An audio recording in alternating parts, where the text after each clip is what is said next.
In the summer of 1846, the small town of Pinewood Springs, Arkansas, appeared as idyllic as a storybook, towering pines reaching for the skies, their fragrant wood filling the air with a damp earthiness. Situated on the banks of the Mississippi, this close-knit community thrived on routine, where the sun rose and set with a predictable rhythm, upholding the quaint traditions of its citizens. Families gathered each week in the town square, exchanging pleasantries and gossip under awnings that offered shade from the warm summer sun. But beneath the subtle smiles and friendly waves, things were not as tranquil as they seemed. Among these families were the Aldens, who owned an impressive plot of land on the outskirts of town. Their grand home, a rambling structure built of warm red brick, boasted a sprawling porch that wrapped around three sides. An air of elegance followed the Aldens. They were well-liked, charitable, and active in local affairs. Silas Alden, a lumber merchant, often pinned newspaper clippings boasting his philanthropic donations to the town bulletin board, his name often whispered in admiration for his generosity. However, darker shadows lurked within the home. The marriage between Silas and his wife Harriet had become strained and buried in whispers. Harriet, once a lively figure, now remained mostly locked within the confines of their home, attending to the children and the house. She would flit from one room to another, her movements quick and furtive, as if perpetually avoiding some unseen specter that trailed her. Children, three in total, Nathan, Clara, and young Eliza, exhibited strange behaviors. Neighbors would occasionally observe them playing but noted the peculiar silence that surrounded these outdoor recreations. They rarely interacted with other children and would often retreat back to the house well before twilight, as if afraid of the dusk settling upon them. Local lore suggested that the house harbored secrets buried within its foundations, the kind of secrets too grave for the innocent ears of children. One evening, while the sun dipped below the horizon, the local schoolteacher, Miss Lydia Ferris, passed by the Alden house and caught sight of Eliza, no more than 5 years old, peering out through a small basement window. There was an intensity in the child's gaze that sent a chill down Lydia's spine. Eliza's eyes were wide, reflecting a strange mixture of longing and fear as she watched a group of children play on the street. When she noticed Miss Ferris, Eliza quickly retreated, vanishing into the darkness like a shadow snuffed out by a flickering flame. The boy, Nathan, frequently appeared at the threshold of the house, his sober expression and hollow-cheeked face betraying hidden burdens. He was often seen fiddling with something behind his back, glancing furtively over his shoulders as if expecting to find something lurking there. Lydia would later recall these moments, noting the discord between the cheerful summer days and the oppressive atmosphere in the Alden home. As dusk fell, the silhouettes of the Alden children danced behind the curtains, hinting at something even darker brewing within their secluded lives. The townsfolk quickly grew accustomed to the oddities surrounding the Aldens. The family closed themselves off from the rest of Pinewood Springs like a wound that refused to heal. Visitors, even those with good intentions, were often met with strange, curt responses. Harriet, flustered and secretive, had begun to dodge invitations and queries about the children, her eyes darkening with each inquiry. Rumors started to circulate not just about the children but about murmurs emanating from the basement. Muffled cries at night, strange thumping sounds that awakened the townspeople. Whispers asserted that Harriet had turned to remedies and odd practices to deal with what ailed her family, dealing with forces far removed from the trials of daily life. The aura of dread coiled tightly around the Alden home, refusing to loosen its grip. The local doctor, Thomas Green, was one of the few who dared to pry. A seasoned physician, he had tended to the Aldens for years, and he began to take note of Harriet's increasingly erratic behaviors, her once scaring manner giving way to anxious bluster. There was something in her eyes, a flicker of fear that hinted she was trapped in a cage of her own making. "Harriet," he implored on one discouraged visit, "you must let me help you. There is too much unease about you and the children." But there was no breaking through. Each prompt was met with a deflection cloaked in polite society's costly manners. Soon enough, whispered complaints bubbled up to the surface. Members of the church began to express their concern, and whispers soon evolved into a palpable tension that gripped Pinewood Springs. People exchanged glances when the Aldens passed, an unspoken communication of worry binding them tighter than any familial bond.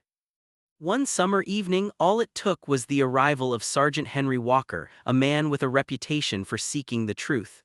He had noticed the aberrant demise of the quaint family and gathered himself at the Alden home. "Harriet, what is going on here?" he demanded, his voice forceful yet strangely compassionate. Her answer was immediate, a swift wave of dismissal swept from her slim fingers. "Everything is as it should be, Sergeant," she insisted, but the thread of desperation frayed in her delivery. He could hear the children's muffled voices in the distance, yet when he asked Harriet about them she deflected, her eyes darting nervously. It wasn't until the following autumn that serendipity would finally reveal the hidden truths beneath the surface. When a heavy rainstorm struck one evening, a deep rumbling from the basement forced the earth to shift, exposing a portion of the foundation. Within a few days, the storm's aftermath would reveal more than just a cracked wall. It would spell the beginning of the unearthing of the long-buried story of the Aldens. With each passing day post-storm, local children, drawn by trepidation and curiosity, scurried around the crumbling foundation of the Alden home. Whispers had transformed into hushed conversations about what lay buried beneath the rotting wooden panels. Nathan could no longer stay away from the intrigue. He joined their discussions, revealing fragments of fears that the children dared not voice aloud. "They say there are bats down there," he told his peers, his voice barely a whisper, "and other things." His eyes brimmed with frightened excitement, a blend of dread and intrigue he couldn't quite comprehend. It was Miss Lydia Ferris who finally took action, combining her apprehensions and the fragments of tales she had gathered from the children. She decided to report her concerns to Sergeant Walker, who had recently become uneasy about the uncharacteristic silence emanating from the Alden home. Together, they set forth plans for an official inquiry. The fragile web of fear finally laid bare. They would delve into the depths of that home. When they opened the cellar door, the scent of decay crept up from the threshold, filling the air with a pungent mustiness. The flickering flames of their lanterns illuminated wooden beams coated with damp darkness as they ventured further inside. Their boots echoed ominously in the void, every creak of the wood amplifying the tension that had gathered over the years. It was then, among the shadows, that they stumbled upon something unthinkable. Beneath layers of dust and cobwebs lay a hidden chamber, concealed behind a false wall. It was an altar of sorts, adorned with remnants of what were once human beings. Fragments of bone lay strewn across the ground like leaves fallen in autumn. Bat skulls nestled in the ribcages as if nature had claimed them as her own. Lydia stifled a gasp, her heart pounding, while Sergeant Walker stared in horror, realization dawning as he pieced together the fragmented history of the Aldens. Nathan's speculative stories began to merge with reality. Those were not merely tales. They were echoes of a life once lived.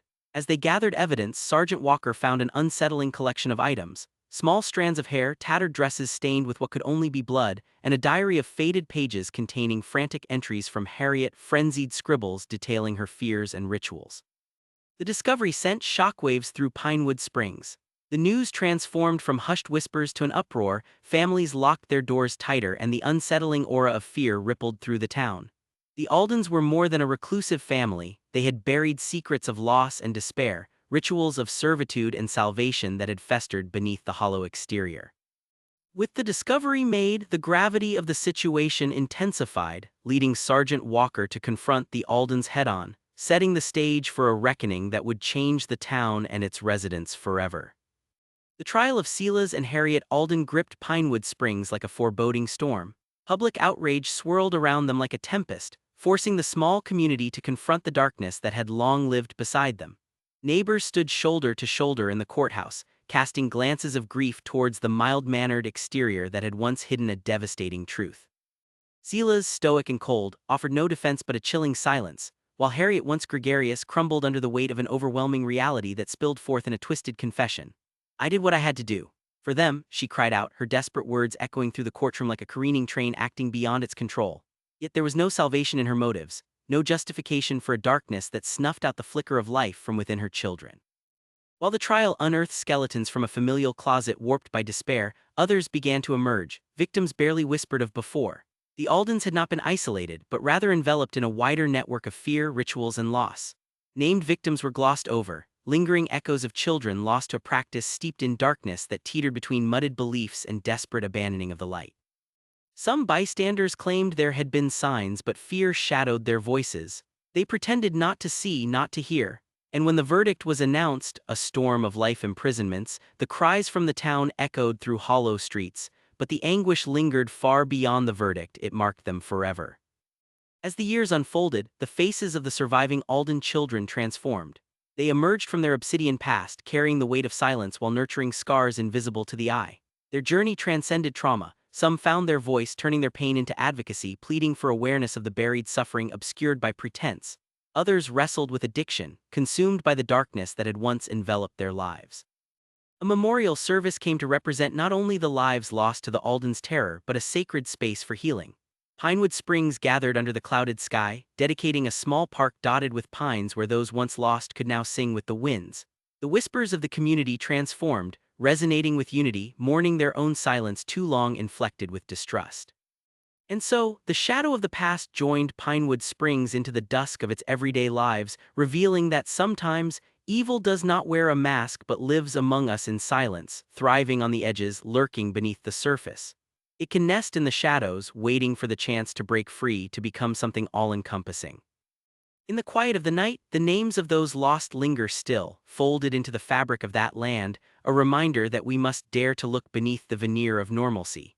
In confronting the darkness, we honor not just the dead but those who lived in silence, reminding ourselves that even the most beautiful facades may conceal unimaginable horrors. Years melted into the tapestry of time, and as seasons changed, so too did the landscape of Pinewood Springs. New families joined the community, planting roots on the same soil where the Aldens had once thrived. Yet beneath the vibrant blooms and laughter echoing through streets, a shadow loomed, tethered to the memories of that fateful era.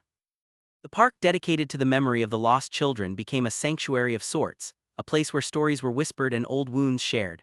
Miss Lydia Ferris took it upon herself to lead classes on local history, steering clear of frightening tales of the Aldens but weaving in the importance of vigilance, compassion, and community. She became a guardian of memory, stitching together the scars of the past with hope for the future. One evening during a town hall meeting, the topic of reopening the investigation into the Alden case surfaced. A few townspeople voiced their apprehensions, wanting to unveil more hidden stories, more unspoken truths. The whispers grew as they pondered over filing missing persons reports on children never claimed, tracks that had faded into the annals of darkness. Dr. Thomas Green, who had never quite abandoned the case, stood up to address the meeting, his deep-set eyes gleaming with a familiar mix of sadness and determination. "We've hidden this story like a wound under a bandage," he urged, his voice resonating with the accumulated weight of his experiences. "We owe it to those lost to seek the truth behind the veil of our past."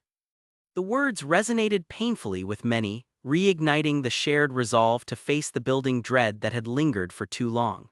They established a committee dedicated to unearthing the silence, seeking those stories drowned in the swell of fear, and bringing closure to families whose children had vanished into the night like ephemeral shadows.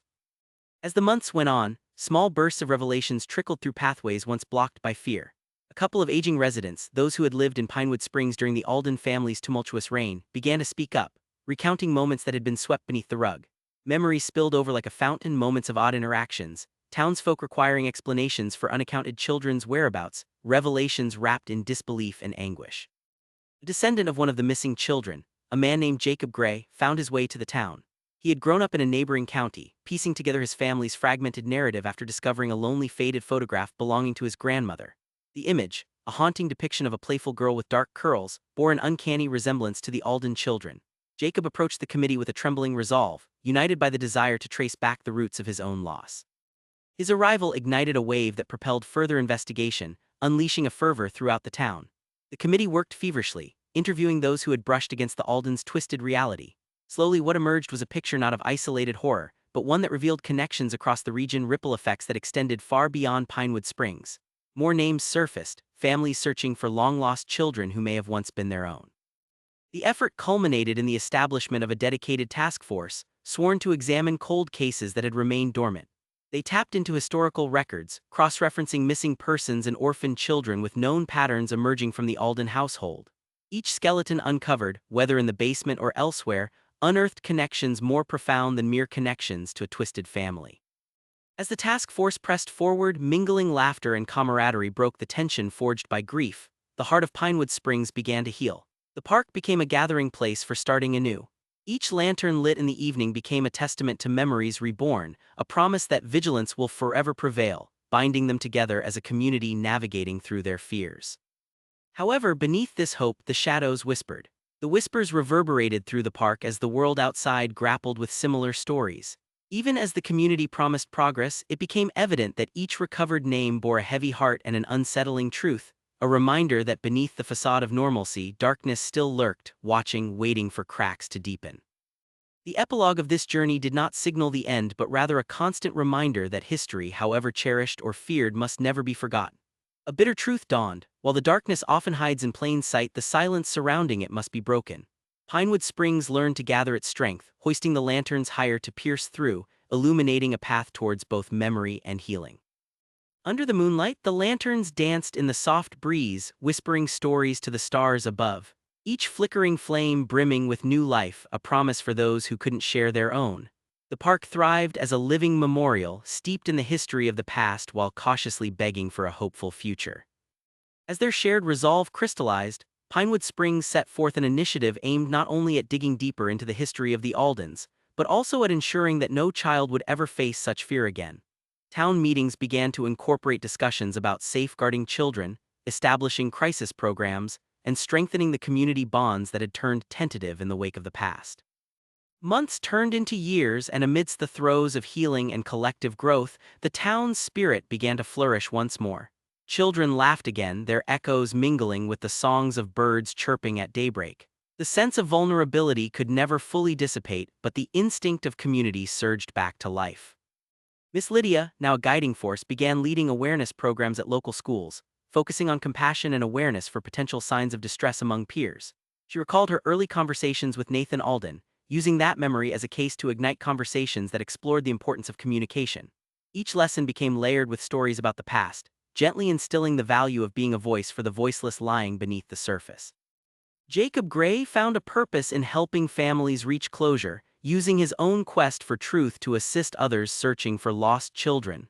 He established an outreach program that connected families with resources to navigate through their anguish, a path paved with understanding where pain could lead to hope.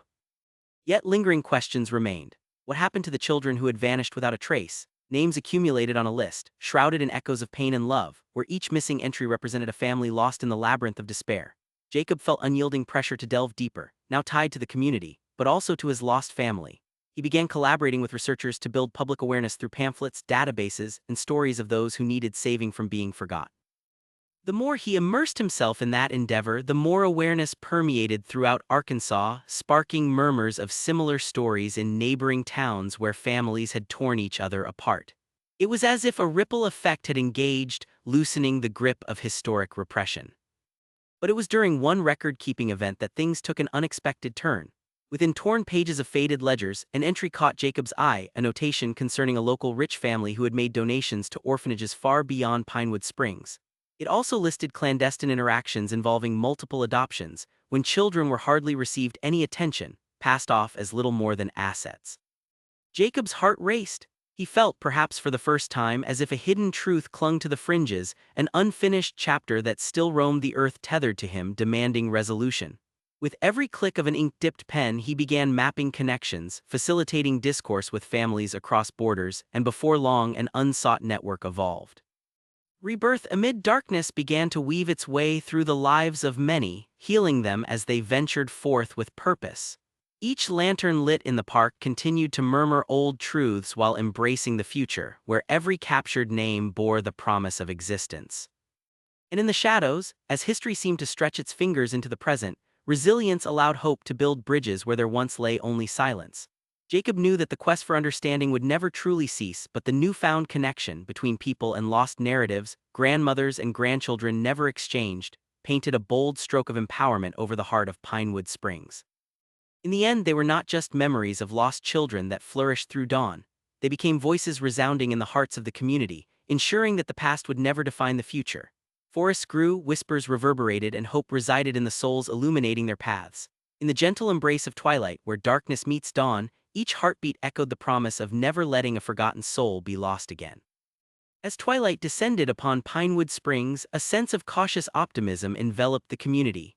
The lanterns in the park served as bright reminders of the lives lost, while the initiatives born from tragedy nurtured hope and resilience.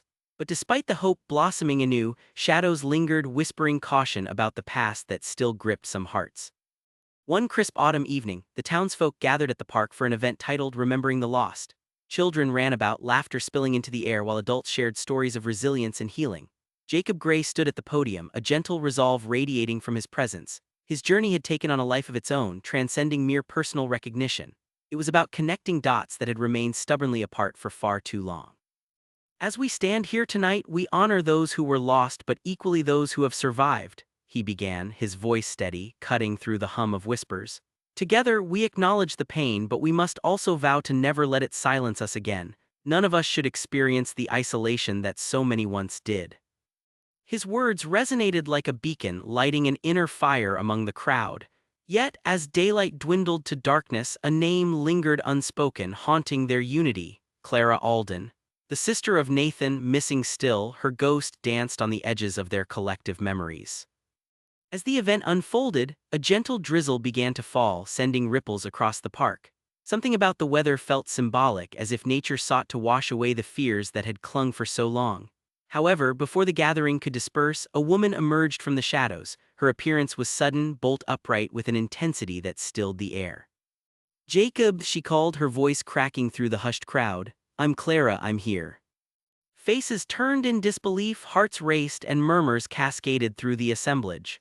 The woman was striking, marked with eyes that seemed to hold decades of sorrow and joy. Jacob stood frozen, recognizing a bruised spirit cloaked in uncertainty. "Clara," he whispered, his heart pounding in resonance with the unfolding miracle. How is this possible?" The crowd closed in tighter as Clara recounted her story, her escape from the suffocating grip of fear and isolation that had held her family captive. She had been one of the lucky ones, driven by the yearning for freedom, seeking out paths long hidden, her voice trembling with the weight of the revelations. "I was taken in by a neighbor away from Pinewood Springs. I didn't know who I was for so long, even as I tried to find my way back. I never forgot my siblings," she said, tears streaming down her cheeks. "I searched for them, enduring countless hurdles, and tonight I finally stand here among you." The crowd enveloped her in an embrace, a collective sigh of relief echoing throughout the park. Jacob's mind raced as he processed what it all meant. Clara's return embodied hope, but it also raised questions about unearthing more lost voices, more forgotten stories.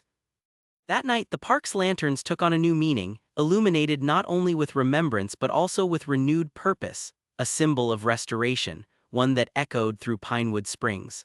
Clara shared her experiences with the task force and formed a pact with Jacob to extend their outreach, ensuring that no voice would silently fade again. They employed researchers, historians, and volunteers to broaden their investigation. The case of the Aldens became a lens through which they scrutinized the lost stories of many. Clara's journey inspired the community to embrace the urgency of truth, bringing forth not just names but lives that had lingered in obscurity. Potluck dinners filled with stories, songs carrying the weight of loss, and laughter echoed in the sacred space of the park as Pinewood Springs slowly healed.